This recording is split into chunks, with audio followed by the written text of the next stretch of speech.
Greetings, ladies and gentlemen, and welcome to today's edition of Read TFOS, where I take old stories I've narrated and update into modern audio standards. This particular story is called So Do Not Fear Me, For I Am With You, written by Eaton of Mind. The journalist nervously cleaned its antennae. Chogris took the small interlude between questions to inhale from the sickly sweet Taffa cigar that he had brought to the interview. That film crew had approached him for an interview about the human core lab war, and had been going from system to system interviewing any of the Hawathi they could find.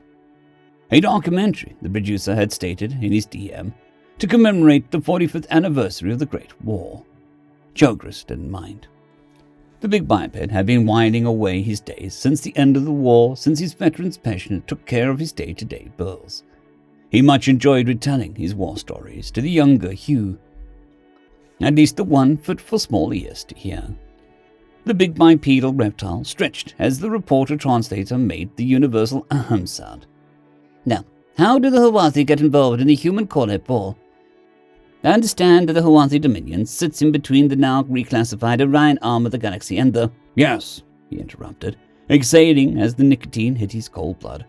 The Hawathi Dominion sits a little closer to human space than it does to galactic or even the Hydrip space. To be perfectly honest, we hadn't even known that there was a galactic federation, as we had just discovered subspace FTL, and were busy plotting courses through the nearest systems. Yes, as most nations all want to do. You were in the middle of your first expansion phase, I take it. The interviewing Anzokski rubbed its forelegs against its eyes, cocking its head from side to side. As it cleaned its eyes, it reminded Chogris of how a fly cleaned its head. That is correct. It was during the 15 years of our expansion that we had first contacted the Korlev during their so-called, he hissed slightly, mouth moving back pulled over so slightly to reveal short incisors. Karkoreti, he spat the word. That is what they call their war of expansion. He finished in disgust. Our very first interstellar travelers, and what did they do? The first thing they did was kill the explorer which had found them. The next thing they did was invade and conquer our fifth-most settlement. They looted, killed, and eventually glassed Kateb. They sent 2 billion souls to a fiery road, and it was all we could do to not cry out in mortal horror.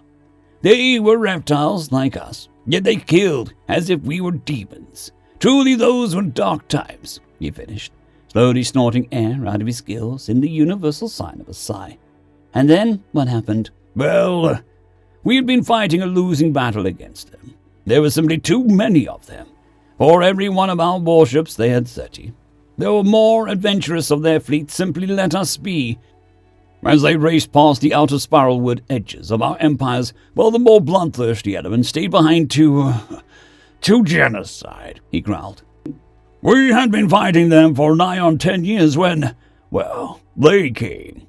You mean the humans, yes? I was young, merely a private when they came. At first, they didn't know our language, didn't understand us. They worked quickly, however, and together we pushed the Korlev out of our systems, and racing across the stars. He smiled, his eyes nictating slowly as he fondly remembered. I remember once, on a planet their cartographers had called Daven 3.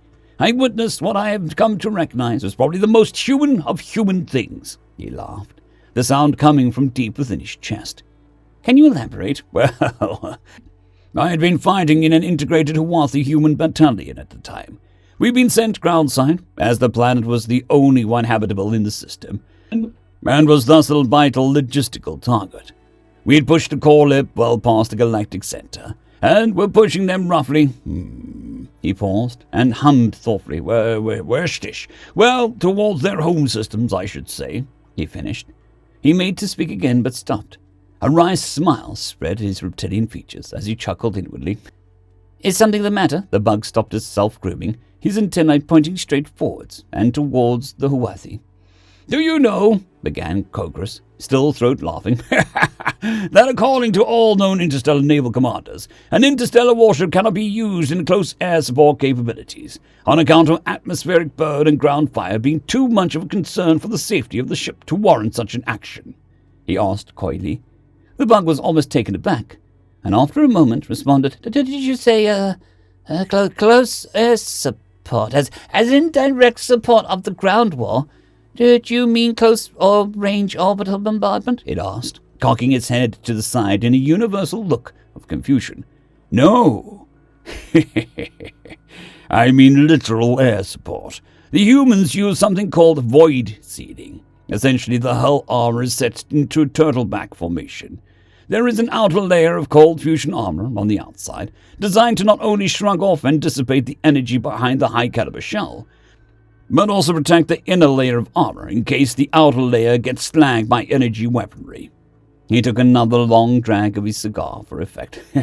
Essentially, the outer layer of armor is like a shield around a shield. The humans use this to great advantage, since they can support individual infantry actions, he finished, relishing in the bug's obvious confusion. That is utterly insane, balked the bug. No!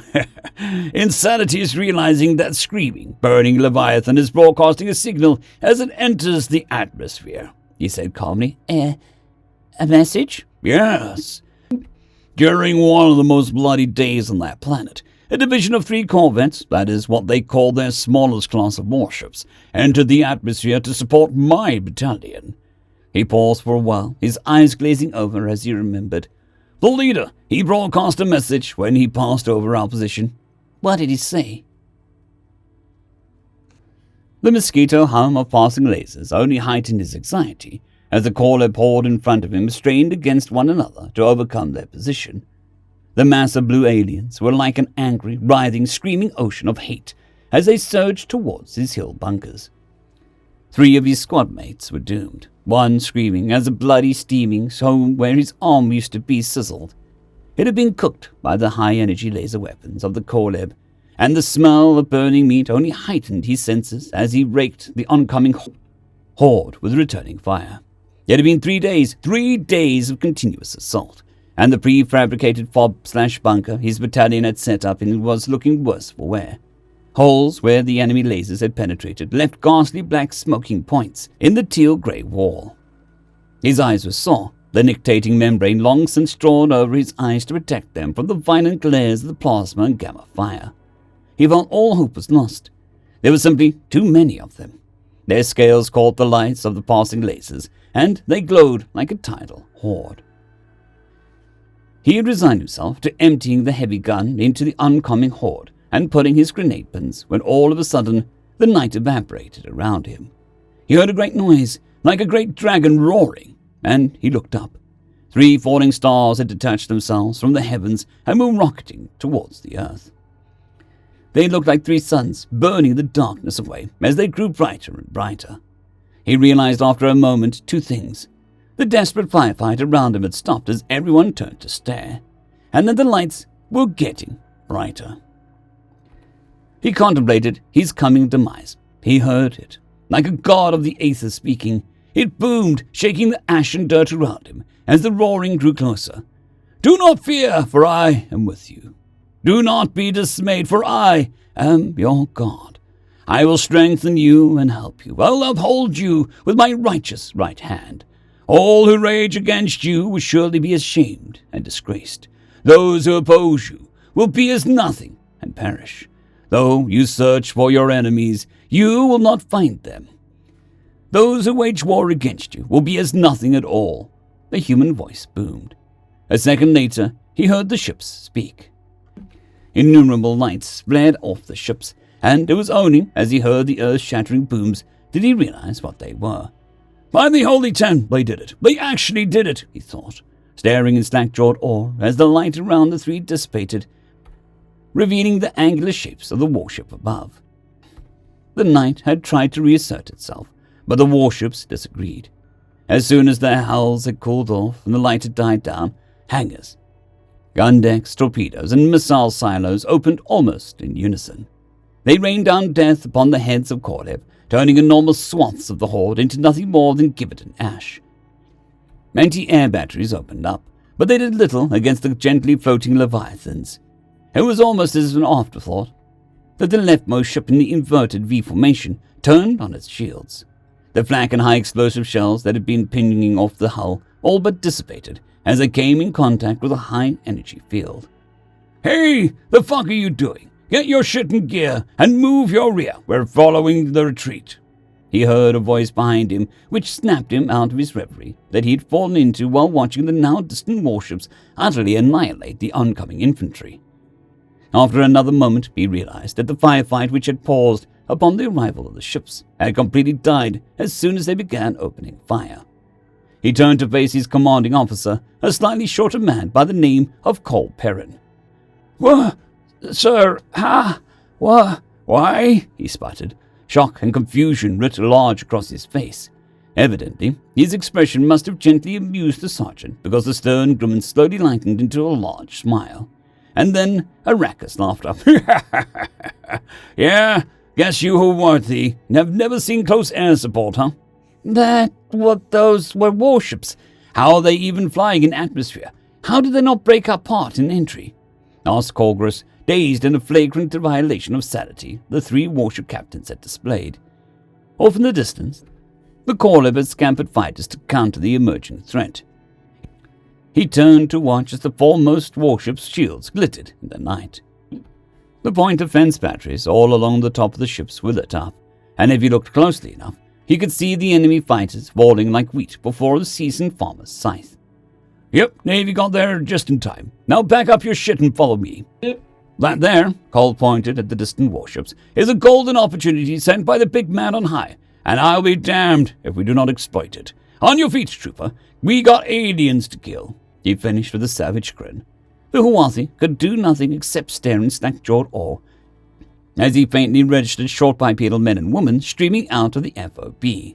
Some even blew larger holes in the already ruined base's walls to get out faster. He slowly turned his head, looking to the other Haworthy, whose faces only echoed his utter shock. "Great Katev, who guides the warriors to a fiery road in the sky, let me not forget this day. Let me tell this story to my children, and they to their children, for I have witnessed your children from across the fiery road, and I witnessed them true," he thought somberly. Something grew within him, watching the glowing starships in the distance, and the racing human troopers all whooping with excitement and glee. Something raw and hot, yet cold and sure as steel. As he rose, he felt something inside of him shift and change, transmogrifying into a new sensation which could only be summed up in the simple phrase, "I am with you." A lengthy silence followed. The bug had all but stopped the frantic twitching of its antennae. And the old Haworthy had likewise let the cigar burn until there was only a hair's breadth from his Tylon. "Do you know what those words were?" he asked after a moment, as the dead silence lingered. "They were from an ancient book of the humans. It tells the story of one of their most powerful gods, a god of Abraham, telling the chosen people to rejoice, for he was with them in their war against the unjust and unrighteous foe." The Haworthy finished, taking a long final drag of the cigar. "The humans, they were there, truer than true. They were—" He paused. His protective membrane crossed his eyeballs and wiped the forming tears away. "After the war ended, our homes were ruined. Our people were tired, in deep despair and hopelessness. The humans, the ones that stayed, they helped us. They didn't need to, after all. They had their own homes and hearts to rebuild. But they stayed. They worked with us, claw in hand, to rebuild and repopulate our empires. Better ship engines and greater understanding of history and culture." The Haworthy made a shuddering noise as the memories became too much. He paused for a few seconds before continuing. "The who stood then and witnessed the humans are few. The Katev will soon take us to the fiery road. I am too old and withering, but let it be known, if they should call for me, then I'll come running to their aid. If they call upon the Haworthy, then I'll make sure with my dying breath that our war fleet stand ready with them. They showed us mercy in our darkest hour, and we may yet spend another 100 years repaying them for all they have done. If this documentary reaches human space." The Haworthy stood, the years of constant smoking having not been merciful to his body. Yet he stood and stared at the camera as he uttered, "Humanity is the savior of the Haworthy, and if you need us, if you need me, then I am with you." End of story. I'd greatly like to thank our Tier 5 channel members, Caspar Arnholtz, John Creighton, Manatharia, 050, Dragzoon WRE, and Elijah Silvercross. Thank you very much.